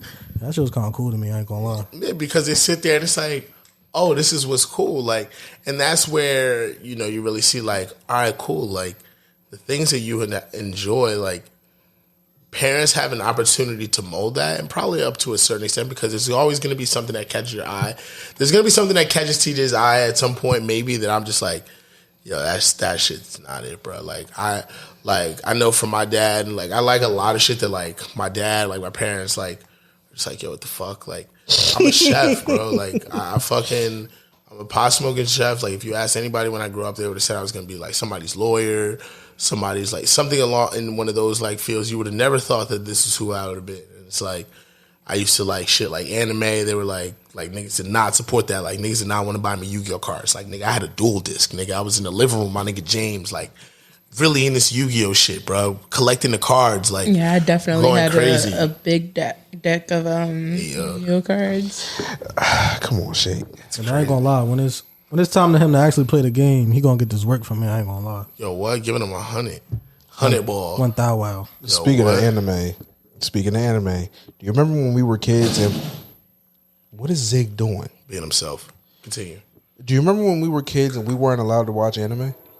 Y'all wasn't allowed to watch anime? No. I don't know. My parents didn't support it. But I don't know if we weren't allowed to. No, we were. We literally were not allowed to watch anime. I never heard that. I just know I wasn't interested in that shit. So I tried to get into it because I had friends at school that was talking about Dragon Ball Z at the time. Yeah, that was at Splat. Yes, it was. Yes. Wait, is Speed Racer anime? Yes, technically.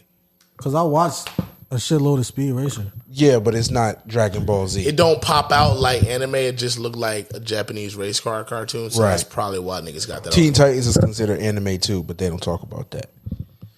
Okay, all right. Yeah, continue. So the way my parents had the TV situation set up was, in order for us to change the channel in our room, we had to go in the living room, ask our parents to change the channel on said TV channel so we could watch it in our room.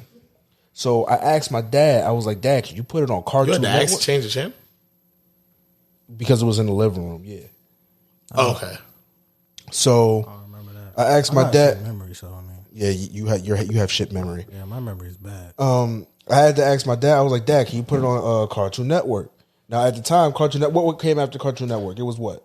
Toonami. Swim. No. It was like way back in the day. Yeah, Toonami. And then we here. Yeah, this is my bag. So I'm in '96, baby. So. Before then, I am too. But before then, they was like, my dad was like, yeah, look, I'll put it on Cartoon Network for you, no problem. Dragon Ball Z came on, and I went into our room and we started watching it together. And my mom was like, "What is this?" And then I was like, "Mom, it's Dragon Ball Z. My friends watch it at school. I want to watch it at home." She was like, "No, you're not watching that. You're not watching that here." It was like witchcraft, right? I don't know. She just can I tell so one day, right? Ready? So like just to kind of go where you at with it, right? Mm-hmm. Because she kind of brought it up being witchcraft. So I didn't really like, to me, like niggas fuck with Yu-Gi-Oh, right? I mean, obviously that's still anime. Yeah. So no, I never watched Yu-Gi-Oh. That's crazy because Yu-Gi-Oh was really that. But like I was saying before, I was really avid like Yu-Gi-Oh kid when I was younger. Ain't there like a blue dragon? Blue eyes white dragon. Yeah, I know that. That's all I know. Yeah. Probably had that card, but I don't know. I had it all. So I had my cards one day at church, right? And so like the cards be telling you really like the shit, like you don't really take into account as a kid like the fact that it's like, oh, like this type of card is like a demon, and like they had like all these different like types of cards, and it was really like you're saying, like witchcraft type shit. And it's like putting these cards that like, you're not looking at it that way. Like to you, it's like a trading card game, but it's like really if you watch the show, it's really like exactly like on some other type shit. But I was in the church playing that shit like right in the sanctuary, like on the steps, like, and like, so you remember like R.I.P. Deacon McLeod? Remember Deacon McLeod? You might as well been rolling He's dice. He's not dead, nigga. He didn't pass away? No, he didn't die. I thought Deacon McLeod died. No. All right, so now. But I know exactly who you're talking about. He ain't die. Oh, yeah. Yo, so Deacon McLeod is one of them, like, super, like. Yeah, he's a super church nigga, like, really, like he a deacon, and he's like he pulled out the church handbook on me, and I didn't even know that existed. There's a handbook for church? There's a handbook? That's Bro, not the Bible? I've been to that church since I was born, and I've never seen the handbook. Bro, but I'm sure that deacon had one. If there, bro, I'm telling you, if there was a deacon that had one, he pulled it out. He definitely was the one, because he talked to me about having a do-rag in church. I wasn't wearing my do-rag, but I had it, and he was like, "That's not supposed to be in here." He was like, "This is the devil. Look at all this. Look at this right here, demon right here." He started looking through my cards. He's like, "This is demon. This is this. You in here in the Lord's house." Da da da da. And I'm like, "Hey, bro, if I can't play right here, like, just tell me, like, not do that." He was like, "Where's your mom?" So then, like, the thing in church is like niggas love telling niggas moms, bro. Yes. Like, niggas love seeing you, and it's like, bro, you don't even really know my mom. Principal or some shit. Yeah, bro, you don't even know my mom for real, like. Church people love seeing kids get their ass beat. Yo, Swear it's to God. real. Spare the rod or spare the child. It's so disgusting. Like it's like they be like, yeah. Like they find they so get much joy out of that shit. Y'all Yeah. ever did something that you didn't agree with, so you like, nigga, And then the parents start standing up. Clapping their hands loud as hell. My mom looking at me crazy during church. Nigga, shut up. Bro, really, really being ridiculous. Really being entirely too ridiculous, doing entirely too much to kids. Like, do you ever like see be sitting next to a lady in church or some shit, and then she start telling you what it's like? You start doing something, she be like, "Hey, sit right." Like, what the fuck is?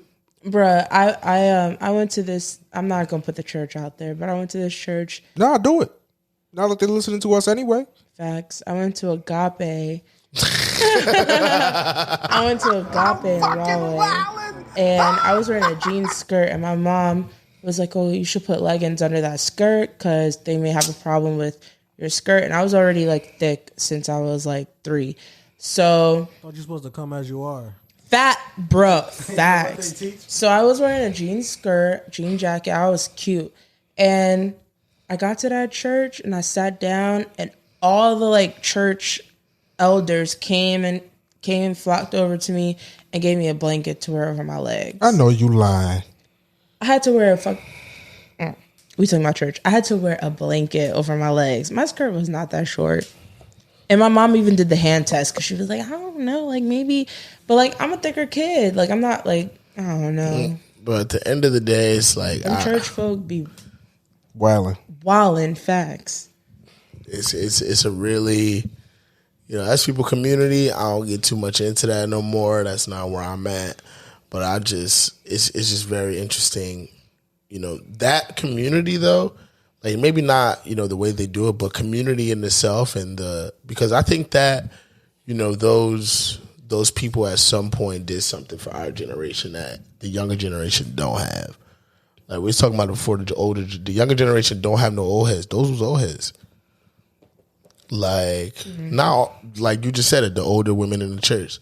So it's like, and obviously like a lot of younger generation, like it's a lot of people that are like moving out of like churches and things like that. A lot of people going to church online. So like church communities in general are different, and what we knew as a church community in itself and brick and mortar churches at some point, probably within the next 25, 50 years, are going to die.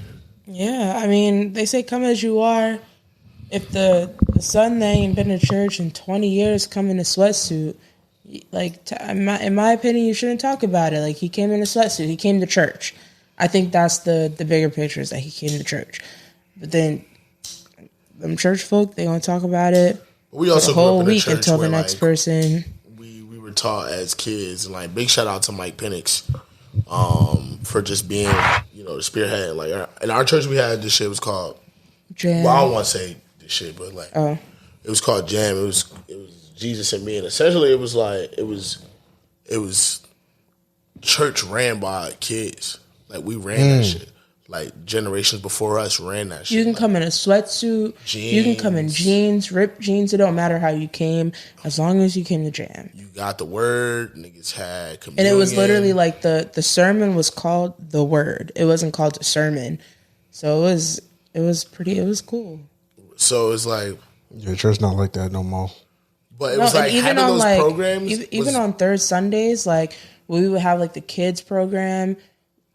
We did our service for the whole church. But every third Sunday. The adults, they would all go to 9:00 service because they were like, we don't want to, like the churchy people. We don't want to see the that. old heads. Yeah, the old people. They would come at 9:00. They wouldn't come at the afternoon service that they usually come to on third Sunday because they don't want to see somebody in a hoodie giving the word. Like they don't want to see that. But then, and then you had some people, and you had the adults who were more forward and being like, yo, I enjoy this. It's a switch up from the norm. Yeah.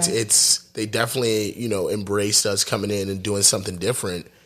And it's just very, I think those are the ways. At the end of the day, you have to go with the times.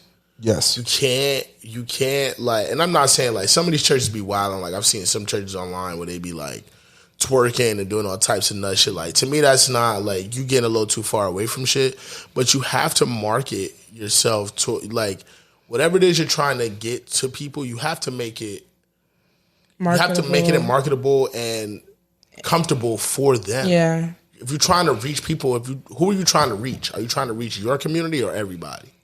We our church, we had for Watch Night service for New Year's, we had a comedian come and she was hilarious. But my aunt, who's about to be 100 in September, she was calling my mom like, "What is this lady doing on the pulpit telling jokes?" And I'm like, "Mom, you gotta tell her, like, it's 2023. She was born almost 100 years ago. Like, it's not gonna be the same Watch Night service that she's used to." And she was already mad that it was streamed and we wasn't in person. But she the same one that want to be COVID conscious. You know exactly who I'm talking about too. She turned on She church, said, and it was an HBO special. Yeah, she said, I'm turning to a different church. I'm going to watch X, Y, and Z church. And then called back 10 minutes later. My mom was like, I thought you was changing churches. She was like, nah, I just kept it on. Yeah, so just get with the time. Like, you're 100 years old. You think watch night service going to be the same that it was 100 years ago? Yeah, like, thinking about, speaking of, like, getting with the times, right? How wicked would it be if churches, like, had a streaming service? I mean, they do. Yeah, they do. My church has that. Yeah, our church has that. But, like, I'm talking about, like, all the churches got together on some HBO Max shit and, like, put they shit in, like, that was, so like... we gotta hear, like, 100 sermons? I'm confused. But, like, kind of like how you can get all the sermons and, like, how you can get... We watch HBO Max and they have different hubs and they have this and they have that. Like, would that be not getting with the times? I was just thinking about how lucrative that would be and how nasty that is. And how, like... Wow, mister. That's crazy. Y'all finna drop the F word while we talking about church. Y'all some heathens. I'm fucking wildin'. I mean, yeah, but still. I mean, how wicked would that be? Like, I can definitely see like Creflo Dollar being like the spearhead of not Creflo. No, niggas took it back to absolutely Creflo Dollar. Niggas is spearheading the scam, the monetization of church streaming. Joel Osteen gonna be on the committee too. He gonna be with the treasury. He really sick, bro. He's really sick, bro. He's going to hell. Yo, I literally used to watch what would they him, call too. the app? What would they call it? Church. nah, it would have something crazy attached to it. I don't know. I don't know. Religion Vision. Religion Vision.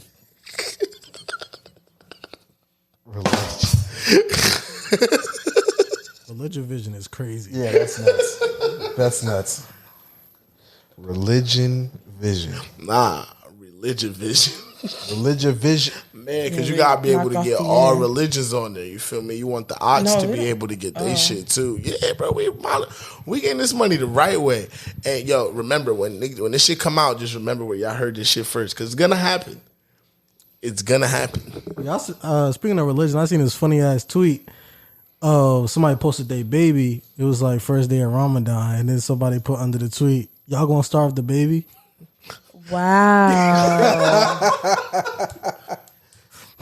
Nigga, you can't get a bottle till sunrise. Daylight savings just hit too, so niggas gotta wait that extra hour to that 7:30.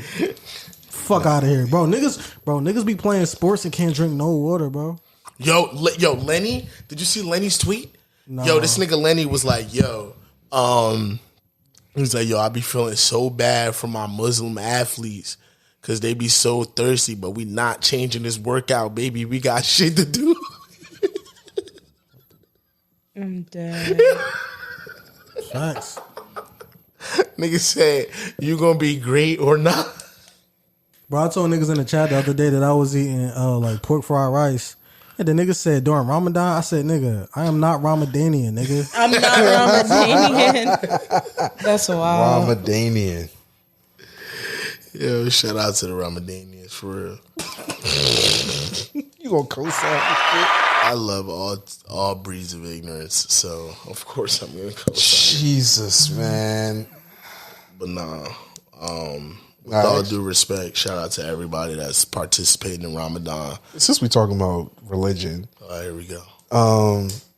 So Chris's McLovin's son, Sire, his birthday is coming up, and his mom changed the date of his birthday party because it fell on Good Friday. I was thinking about that when you sent me the invitation. I was like, wow, they doing a party on Good Friday? Like, but we're not religious. So I was like, well, I mean, what am I really doing on Good Friday? No, I didn't even know that was... I told you. I was like, wow, they doing a party on Good Friday? You were like, yeah. Just, that's like... I'm going to be there. But you kind of like... Good. Yeah, that's it. Yo, literally, I went. It was like, yo, on Good Friday. I'm like, oh, all right, that's a Good Friday to do it on. Cool. Yeah, that's literally exactly like the kind of attitude he had when I said it.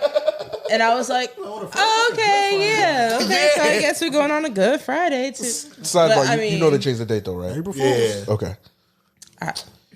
Yeah, just go with it. Come on, Rashawn. All right. Anyway. Wait, so what day is the party now? The 8th. The 8th. That's still the Easter weekend. Like, yeah, it's still Easter weekend, but nobody symbolizes what.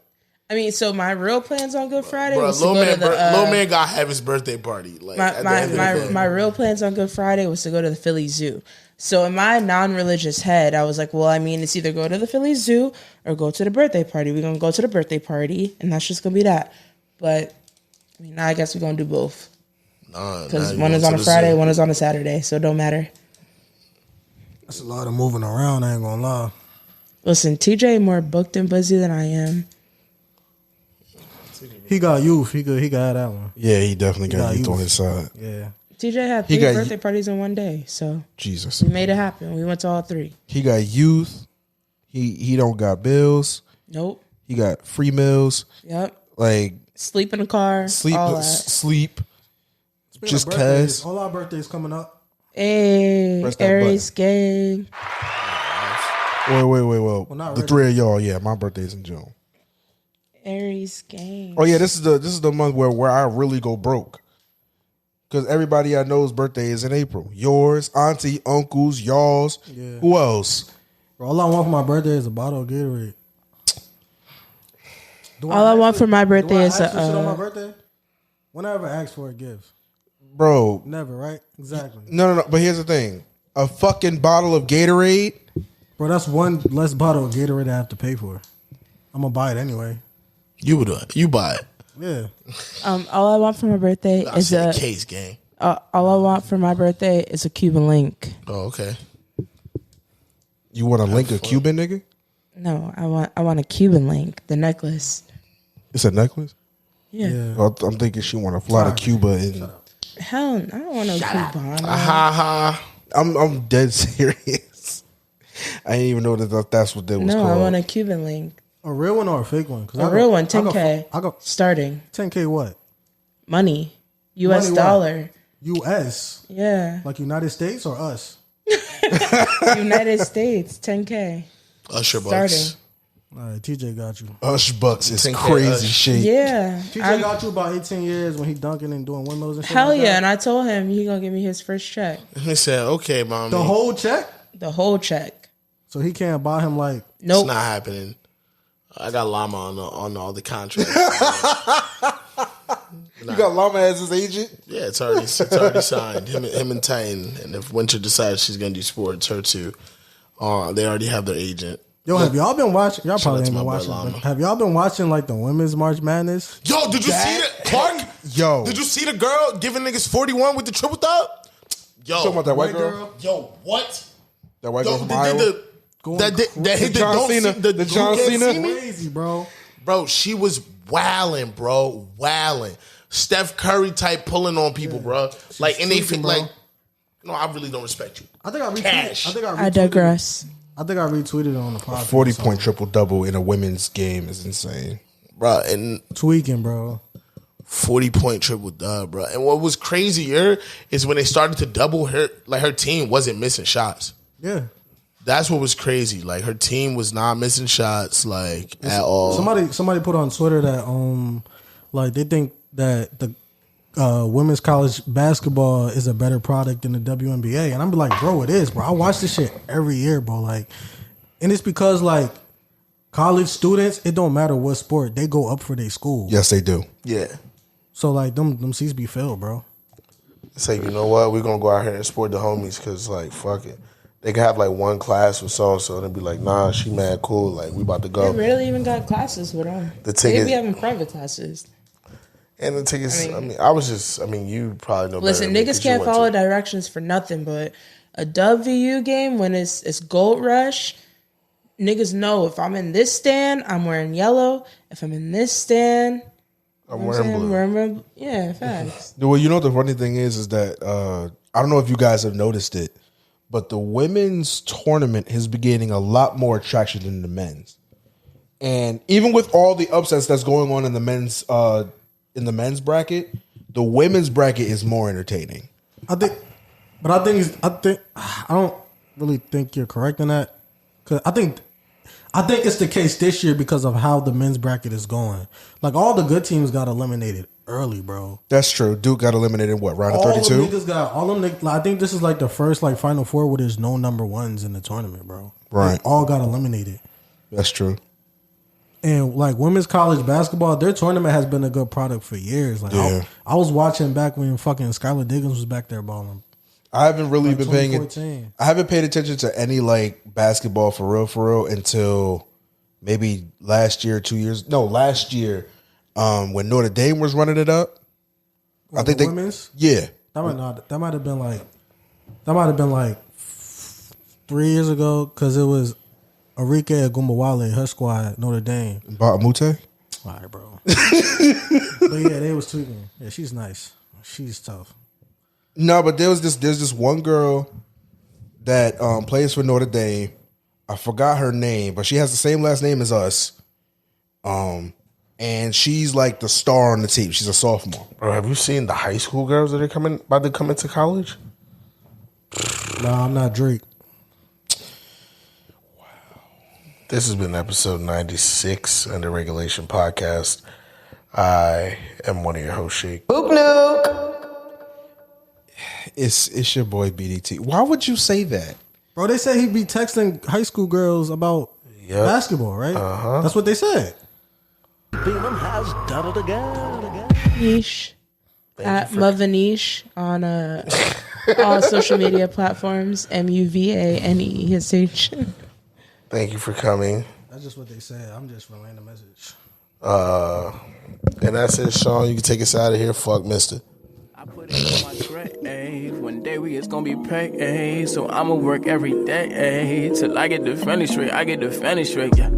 I walk in this bitch, promethazine got me coughing and shit. Lean to my left, have a squat in this bitch. Audience lit, heard this from Zig, now they offer me shit. Talking a bit, she wanna fuck, but I got me a bitch. She said, so what's it, I got me a bitch. Can't fuck it up, but she want to and shit, yeah. I walk in this bitch, promethazine got me coughing and shit. Lean to my left, have a squat in this bitch. Audience lit, heard this from Zig, now they offer me shit. Talking a bit, she wanna fuck, but I got me a bitch. She said, so what's it, I got me a bitch. Can't fuck it up, but she wants to and shit, yeah. Mister, I know you hear this. This is what I need you to do. Get jumped in. Fuck, mister.